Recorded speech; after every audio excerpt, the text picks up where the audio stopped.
The call came at 6:13 a.m., a time when most truths slip out by accident, half awake, unguarded, careless.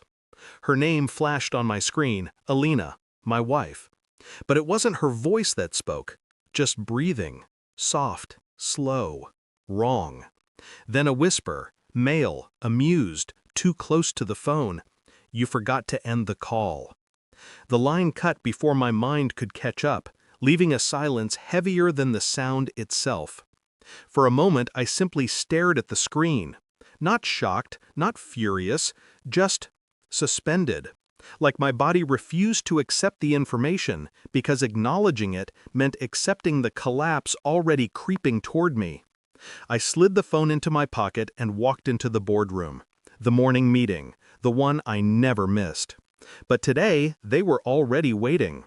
My wife's brother, Jason, sat in my chair like it had always been his. The board at his back like a jury already briefed on their verdict. He didn't look up from his laptop. "We're terminating you effective immediately," he said. "Security will escort you out." No emotion, no explanation, no hesitation. A well-timed betrayal always has choreography. I handed him my badge calmly. My silence unsettled him more than 1,000 curses. "I want to do this right," I said quietly. "Tell your father the board meeting in 3 hours should be interesting." He finally looked up. He had no idea I owned 82% of the company he thought he'd just exiled me from, or that his sister's accidental call had already told me more than I needed to know. And somewhere behind my calm, a storm began sharpening itself into something precise. Cold, quiet, deadly. The betrayal didn't hit all at once. It seeped in, like water through a crack, silent, persistent, inevitable. I replayed the morning call in my head as security walked me past employees who didn't dare meet my eyes. I remembered the whisper, the unfamiliar breath, the faint rustle of sheets I didn't recognize. I'd always assumed betrayal would feel loud, explosive, but it was the quiet that unnerved me. Alina had been distant for months. New perfume, late nights, smiles that never reached her eyes. When I asked, she spoke of stress, projects, needing space. I believed her because she counted on me to. But the pieces were rearranging themselves now, each one sliding into place with a clarity that made my stomach tighten. Jason firing me on his first hour as CEO. His sister's sudden coldness. Her father's eagerness for a leadership change. It wasn't a coincidence. It was a plan. A long, careful, intimate plan. And I had walked willingly into every trap they constructed. My phone buzzed just as I stepped outside the building. A message from my daughter-in-law, the one always begging for favors. "If you want to join Thanksgiving, come wash the dishes." Her tone sharp, entitled. I stared at the message for a long moment, then typed back one word: enjoy. The villa photos posted themselves an hour later. My villa in Switzerland, the one no one in my family remembered I owned. When her calls began, 71 missed rings, I felt nothing. Silence, I realized, is its own form of truth. And my truth was beginning to take shape. I didn't confront Alina, not yet. Confrontation gives the enemy time to prepare. Silence lets them reveal themselves. I moved through the next days like a ghost. My presence unnoticed, my mind razor sharp. I checked financial records, hers, mine, the company's. Money had been moving, quietly, to accounts connected to her brother. I checked phone logs. A number appeared repeatedly, past midnight, early mornings, business trips that suddenly made sense. I didn't call it. Instead, I requested a DNA test for our daughter, through an attorney using a legal loophole most people never hear about. It wasn't doubt, it was confirmation. Suspicion is a wound. Evidence is a weapon. I began noticing things I had trained myself to ignore. The way she flinched when I walked into a room. The way her phone stayed face down, even at dinner.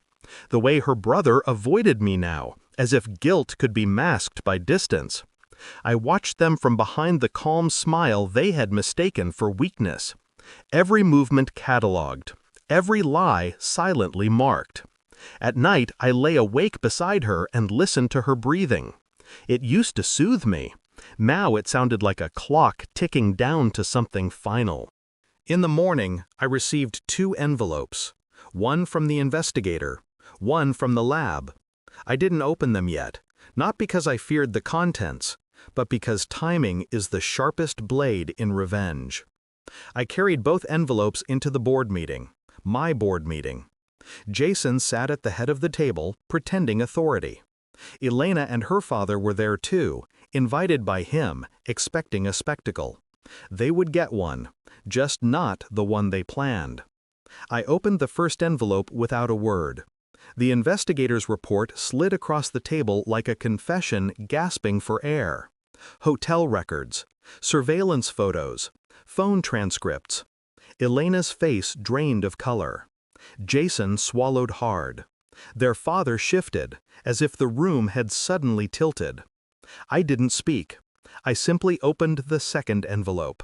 The DNA results were printed in clinical, merciless ink. 0% paternity. My daughter was not mine. Only then did I look at Elena. She whispered my name like a plea, like a dying man reaching for a glass of water already spilled across the floor. Please, it's not. I held up a hand. Silence. I placed both envelopes in front of Jason. His hands shook. His eyes flicked toward his father. I know, I said quietly. I've known for longer than you think. The truth broke them faster than rage ever could. I remained still, unmoved, cold, the calm before a final irrevocable shift. I slid a final document onto the table, the share transfer ledger, my ledger. The moment Jason reached for it, he froze. His face crumpled, his voice cracked. How did you? I own 82% of this company, I said softly. You never fired me. You fired yourself. The silence in the room thickened. I turned to his father. You forced me out to protect your son. You ignored my work, my loyalty, my life's years. Now the board will vote on your removal.